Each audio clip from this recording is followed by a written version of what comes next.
Bonjour à tous, bienvenue dans cette 5e vidéo sur le contrat à durée déterminée. Aujourd'hui, nous allons aborder un point essentiel, la cessation anticipée du contrat à durée déterminée et les conséquences du non-respect des règles applicables. Autrement dit, ce que nous allons essayer de voir, c'est dans quelle situation un CDD peut être rompu avant son terme sans violation du Code du travail par l'employeur.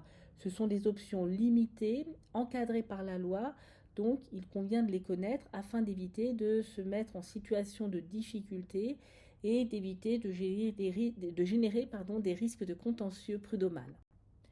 Avant d'entrer dans le vif du sujet et de lister les cas de rupture anticipée, il convient vraiment de rappeler la règle de principe qui est fondamentale, à savoir que le contrat à durée déterminée prend automatiquement fin lors de la survenance du terme. Pour mémoire, ce terme, c'est soit la date prévue dans le contrat si nous sommes dans l'hypothèse d'un terme précis, soit la réalisation de l'événement contractuellement prévu si nous sommes dans l'hypothèse d'un terme imprécis.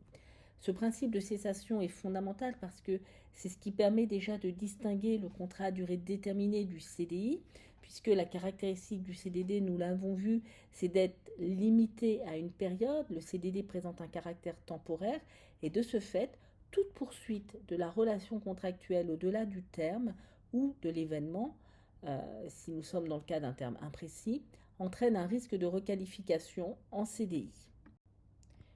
Premier cas de rupture anticipée envisageable, c'est l'accord entre les parties. L'employeur et le salarié peuvent d'un commun accord mettre fin au contrat à durée déterminée avant son terme. Bien entendu, il ne s'agit pas d'une rupture conventionnelle qui s'applique seulement au contrat à durée indéterminée, mais cet accord, dans le cadre du CDD, doit quand même être formalisé par un écrit qui sera un avenant, écrit qui stipule tout simplement que les deux parties acceptent la rupture du contrat et qui éventuellement prévoit la date de cette rupture. C'est une solution qui peut être intéressante si les deux parties souhaitent mettre fin à la relation contractuelle de façon, on va dire, pacifique, sans conflit et en limitant les risques. Deuxième cas de rupture anticipée, c'est la faute grave. La faute grave de l'une des parties, que ce soit l'employeur ou le salarié, peut être invoquée par l'autre pour rompre le contrat. Alors la question qui se pose, c'est qu'est-ce qu'une faute grave? Qu'entend-on par faute grave? La faute grave, c'est un comportement qui rend impossible le maintien de la relation de travail. Par exemple, dans le cadre du salarié, il peut s'agir d'une fraude, d'un vol, d'un abandon de poste qui peuvent être qualifiés de faute grave. Si l'employeur entend se prévaloir d'une telle faute pour mettre fin de façon anticipée au CDD, il est important qu'il n'oublie pas qu'il est en matière disciplinaire et donc il doit respecter la procédure disciplinaire. De ce fait, il devra aussi bien documenter les faits pour pouvoir justifier de la faute grave si jamais il y a une saisine du Conseil des prud'hommes et une contestation de la rupture intervenue. Il est à noter que la faute grave peut aussi être commise par l'employeur et donc peut être invoquée par le salarié. Exemple de faute grave susceptible d'être commise par l'employeur assez classique, un manquement aux règles de sécurité, par exemple l'employeur qui ne mettrait pas à disposition les équipements de protection individuelle, ce qui pourrait créer un danger pour la santé, la vie du salarié. Ça peut être aussi un employeur qui ne rémunère plus, qui ne paye plus le salaire et donc qui mettrait le salarié en grande difficulté financière. Ces comportements peuvent bien entendu être invoqués par le salarié. Autre cas possible de rupture anticipée, l'inaptitude. L'inaptitude du salarié, elle est constatée par la médecine du travail. On peut la définir comme étant l'impossibilité pour le salarié de tenir son poste de travail compte tenu de son état de santé. Bien entendu, elle est constatée suite à un examen médical et si l'inaptitude définitive est prononcée, l'employeur, avant de rompre le contrat, devra procéder à une recherche de reclassement loyale et ce n'est qu'en cas d'impossibilité de reclassement qu'il sera alors possible de mettre fin au contrat de façon anticipée. Quatrième cas de rupture anticipée, qui peut être là invoqué uniquement par le salarié, c'est l'embauche en CDI. Le salarié a la possibilité de mettre fin à son contrat s'il trouve un CDI dans une autre entreprise. Et enfin, il y a la force majeure, qui est plus rare, mais qui existe quand même en matière de CDD. La force majeure peut être définie comme en matière civile par un événement imprévisible, c'est-à-dire qu'on n'a pas pu l'anticiper ou anticiper les conséquences. Événement extérieur qui ne dépend ni de la volonté de l'employeur ni de la volonté du salarié. Et enfin, événement irrésistible ou insurmontable, c'est-à-dire que l'on ne peut pas surmonter.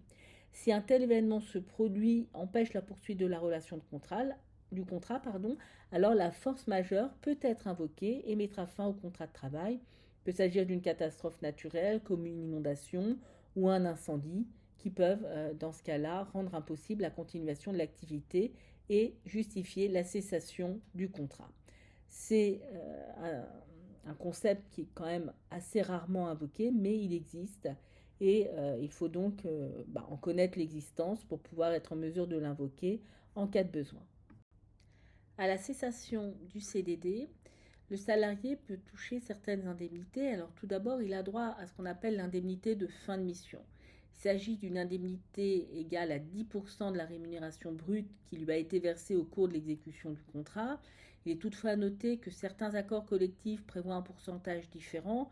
Il convient donc de vérifier les accords en vigueur dans l'entreprise.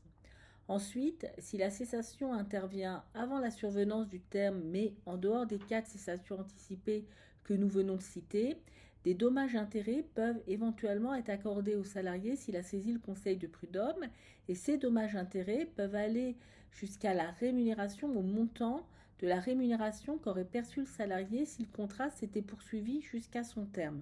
Donc il faut faire attention à ce point-là parce que si jamais la cessation anticipée survient alors que le contrat est proche du terme, les conséquences financières ne seront peut-être pas très importantes pour l'employeur.